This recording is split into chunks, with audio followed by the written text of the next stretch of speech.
আসসালামু আলাইকুম বন্ধুরা, সবাই কেমন আছো? আশা করছি ভালো আছো। আলহামদুলিল্লাহ আমি ভালো আছি। এই দেখো বন্ধুরা, এগুলো হচ্ছে তিল। এই তিলটা সুন্দর করে বাইটা নিছে। এই তেল দিয়ে আজকে একটা রেসিপি করব। সবাই প্রথম থেকে শেষ পর্যন্ত পুরো ভিডিও দেখে নিও। এই যে এখানে পেঁয়াজ, এখানে রসুন, এগুলো ছুইলে এর মধ্যে দিয়ে দিব। এখানে কাঁচামরিচটা বাটছে, এখন রসুন আর পেঁয়াজ বাটবো। পাতার রেসিপি তো, পাতার মধ্যে তো মনে করো যে আস্ত দেওয়া যাবে না, এই জন্য পেঁয়াজ রসুন কাঁচামরিচ সব বাইটে দিতেছে। আরেকদিন দেখাইছিলাম খেসারি ডাল দিয়ে, আজকে দেখাবো তিল দিয়ে। এই তিলেরটা বেশি মজা লাগে। এই দেখা বন্ধুরা, তিল আর সরিষা, তিল সরিষা মিলিয়ে পারছো না?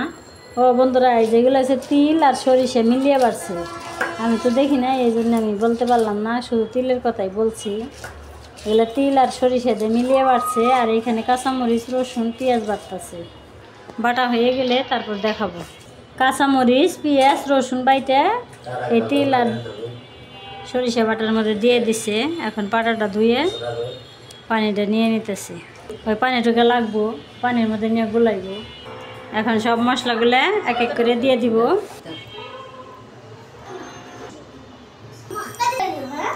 আর এটা আদা রসুন জিরে বাটা, লবণ একবার দেওয়া হয়েছে, কাঁচামরিচ বাটায় আবার একটু লাগবো মনে হয়। পানি ওটু রেখে দিয়েছিল, আনাবার লাগে। যে সুন্দর করে মা আইতেছে, মাই নাকি নাইতে খাবে। আজকে সবচেয়ে মজার জিনিস, কারণ তিল দিয়ে সরিষা দিয়ে এটার মজাই আলাদা। কত সুন্দর করে যে মাখাইলো, এই মাখানিটা খাইতে কিন্তু মজা লাগবে। কারণ তিল আর সরিষা, এই জন্য অনেক মজা লাগবে। একটু খেয়ে দেখে নি। লবণ মরিচ সব কিছু ঠিক আছে আপা?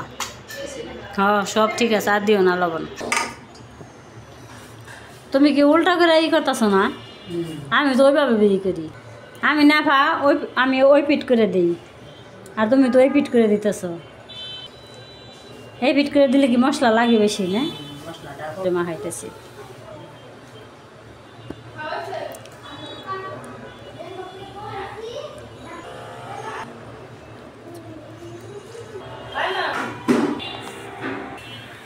দেশের পাতা, বড় বড় পাতা একটা না। আর আমি ওই যে একদিনকে কিনে আনছিলাম বাজার থেকে, বলে ছোট ছোট পাতা। আর দেশের জাংলায় থেকে বড় বড় পাতা বাইসা বেছে আনছে।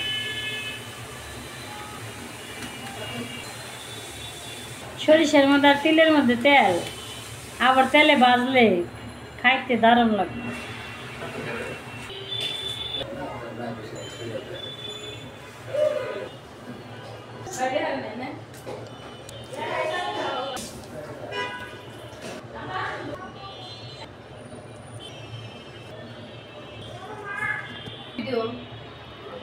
বাজানো না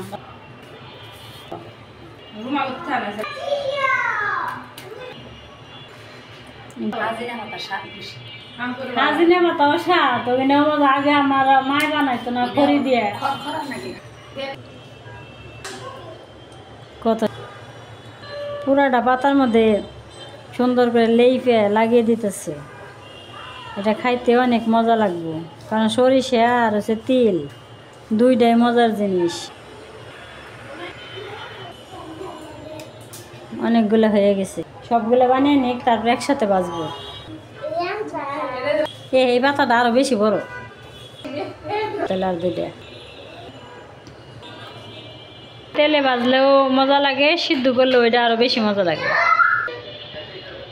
এগুলো গরম গরম ভাত দিয়ে খাইলে এর মজা লাগে না? গরম গরম ভাতের সাথে খাইলে অনেক মজা লাগে। দেখো বন্ধুরা, আমার আপা কত সুন্দর করে পাটার মধ্যে সাজিয়ে নিছে।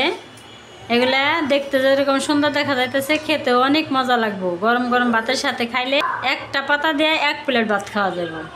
এখন আমি এগুলা তেলের মধ্যে ভেজে নিব, তাহলে সবাই দেখতে থাকো আমি কিভাবে ভাজি। বন্ধুরা, আমি চুলায় তাওয়া বসিয়ে দিছি।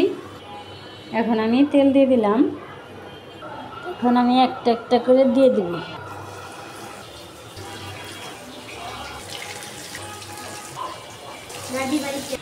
এই পাতাগুলো আমি অল্প জালে ভাজা লাগবো।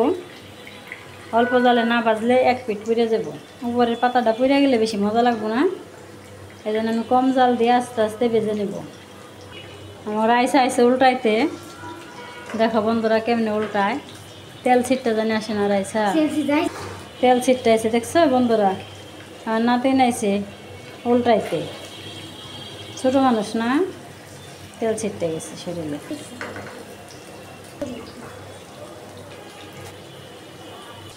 আমার এগুলো হয়ে গেছে, এখন আমি এটি নামিয়ে নেব। সুন্দর হয়েছে, কেড়ে নেই, দাও দিয়ে দাও।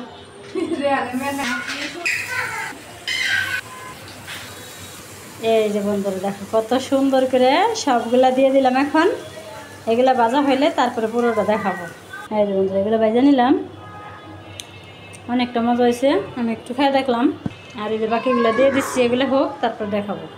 বন্ধুরা এখানে তিল আর সরিষা বাটা, সেই জন্য আমি কিন্তু বেশি তেল দিই নেই, অল্প তেলে ভাজতেছি, কারণ দুইটার মধ্যেই তেল আছে। এখন আমি এইগুলো আবার উল্টিয়ে দিব। এই তিল দিয়ে সরিষা দিয়ে বানানোর কারণে চাল কুমড়ার পাতারে তিল পাতা বলে। এই তিল পাতাগুলো আমার হয়ে গেলো, এখন আমি নামিয়ে নেব।